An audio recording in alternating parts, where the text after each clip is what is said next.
We've created a message, we started up the printer.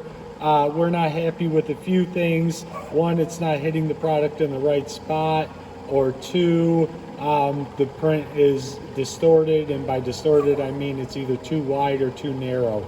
I can easily change the way the message appears and where it hits. If I hit edit current job, it allows me to change parameters on that specific message. Right here you've got a paper and gear icon. When I click on that, think of this as global settings, changes everything to the printer. So one, I can make it taller by increasing the print height percentage. You can go up to 100%. I can make it a little bit wider by changing the width in between each individual vertical raster of dots. Make sure you pay attention to the fact that it's 0.25 millimeters. It's pretty easy to type in 25 millimeters. It would probably take about an hour to print that message I have if I changed it to 25 as opposed to 0.25. So standard would be between 0.25 and like 0.35, but we can make that change here.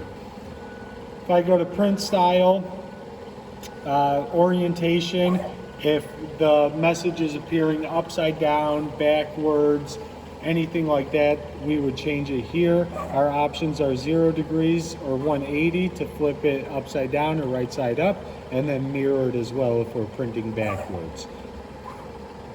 Go to the next tab, we've got print goes. So let's say, for example, we're hitting the product too early after it passes by the photo eye.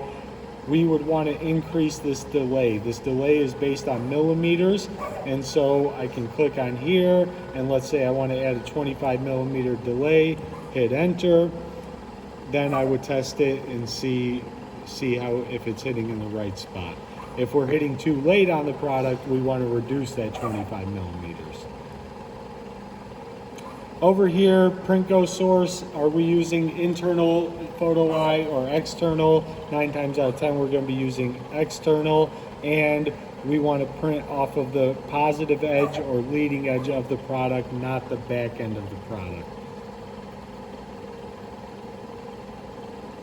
Last important setting screen here is going to be the encoder. You've got two options, internal or external. Again, 9 times out of 10 customers are using internal encoder, and then here you've got speed. This is the speed at which the product is moving most of the time on a conveyor. So right now we're set at 12 meters per minute. If you find that your message is extremely narrow, it means that this speed is set too high and we need to reduce it. So maybe I would try 8 meters per minute. And then if you find that the message is extremely wide or wider than it should be, I would then increase the speed. Anytime I make any of these changes, I do need to exit the job after making the change. So I hit the check mark. From here, if I want to test it, I hit check mark. Are you sure you want to save? Yes. Are you sure you want to change it? Yes. And then I would go and test the changes that I've made.